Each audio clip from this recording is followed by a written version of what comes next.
അസ്സലാമലൈക്കും. ഇസ്മണി എൻ്റെ പണി ചൂണ്ടിക്കാക്കി രാവിലത്തെ ബ്രേക്ക്ഫാസ്റ്റ് ഒന്നും ഉണ്ടാക്കാൻ പറ്റില്ല. അങ്ങനെ കട്ടൻ ചായ ലഞ്ച് ഉണ്ടാക്കി കൊടുക്കാൻ പറ്റി. അങ്ങനെ നമ്മളെ കട്ടൻ ചായ റെഡി ആയിട്ടുണ്ട്. മധുരം കൂട്ടി ഒരു കട്ടൻ ചായ.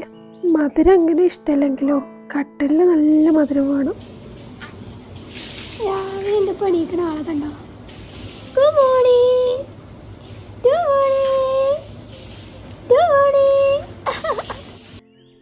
അപ്പം നമുക്ക് ഇന്നത്തെ ലഞ്ച് ബോക്സിൽ എന്തൊക്കെ ഉണ്ടാക്കിക്കണമെന്ന് കാണാം. നല്ല ചൂട് ചോറുണ്ടാക്കിയിട്ടുണ്ട്. ചോറും പിന്നെ സാമ്പാർ മാത്രം പോരില്ല, നമ്മളെപ്പോലെ ഒറ്റക്കറിയും വെക്കാൻ പറ്റില്ല. ഇതിപ്പോൾ കൂട്ടാനി, ബീട്രൂട്ട് ഉപ്പേരി, പിന്നെ ഇപ്പോൾ കുറച്ച് അച്ചാറ്.